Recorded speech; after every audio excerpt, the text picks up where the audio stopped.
11 दिसंबर अनुच्छेद 370 पर सुनवाई करते हुए सुप्रीम कोर्ट के संवैधानिक पीठ ने ऐतिहासिक फैसला सुनाया। भारत देश के मुख्य न्यायाधीश डी.वाई. चंद्रचूड़ की अध्यक्षता वाली 5 न्यायाधीश की पीठ ने मिलकर फैसला सुनाया। आपको बता दें कि अनुच्छेद 370 पर सुप्रीम कोर्ट के फैसले पर पीएम मोदी ने भी अपनी खुशी जाहिर की। बता दें कि 2019 से मोदी सरकार ने जम्मू कश्मीर से अनुच्छेद 370 के प्रभाव को खत्म कर दिया था। साथ ही राज्य जम्मू कश्मीर और लद्दाख को 2 हिस्सों में बांट दिया था। दोनों को केंद्र शासित प्रदेश बना दिया। अब आपको बता दें, सांसद असदुद्दीन ओवैसी ने आर्टिकल 370 पर सुप्रीम कोर्ट के फैसले पर सवाल खड़ा कर दिया है।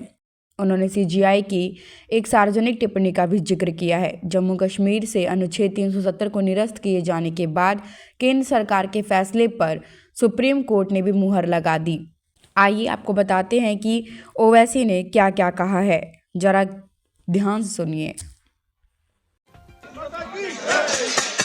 नहीं, आज जो फैसला आया हम उससे मुतमईन नहीं हैं और हमारा मानना यह है कि ये कॉन्स्टिट्यूशनल मेजॉरिटी जो लोग कह रहे हैं, अब कॉन्स्टिट्यूशनल मोरालिटी की आज जीत हुई है और मेजॉरिटी मोरालिटी की कामयाबी हुई है। इसमें कोई दो राय नहीं है कि कश्मीर हमेशा से भारत का एक अटूट हिस्सा रहा है।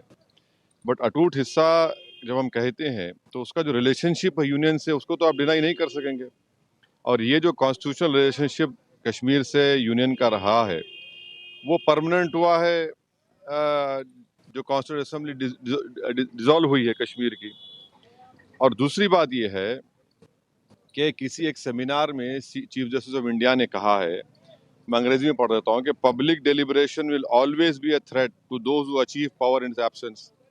अब क्वेश्चन ये है कि जब आप एब्रोगेट कर रहे हैं स्पेशल स्टेटस, पूरे स्टेट को कर्फ्यू में लगाकर 356 लगा दिया आपने, इलेक्टेड असेंबली नहीं है, तो फिर कश्मीर में डेलिब्रेट किसने किया बताइए हमको, किसने क्या डेलिब्रेट किया? और बोम्बई में फेडरलिज्म को कहा गया कि बेसिक स्ट्रक्चर का हिस्सा है। फेडरलिज्म के माने ये है कि स्टेट की एक आवाज़ है, उसका एरिया ऑफ कॉम्पिटेंस है, उसको कंप्लीट फ्रीडम ऑपरेट करने का। अब पार्लियामेंट कैसा बोलेगा असेंबली के लिए? और पार्लियामेंट और कैसे पार्लियामेंट एक रेजोल्यूशन पास करेगा जो असेंबली को पास करना था? तो मेरे नज़र में 370 को जो एब्रोगेट किया गया है ये वायलेशन है कॉन्स्टिट्यूशनल मोरालिटी का। और जो एब्रोगेशन, बाइफर्केशन और डाउनग्रेडिंग हुआ है एक स्टेट के यूनियन टेरिटरी का, ये तो बहुत बड़ा धोखा हुआ है जो हमने कश्मीर के अवाम को वादा किया था। मैं पहले भी कहा हूँ, आज भी कह रहा हूँ कि अब ये तो लेजिटिमाइज हो चुका है कोर्ट से, तो कल बीजेपी को कोई नहीं रोक सकेगा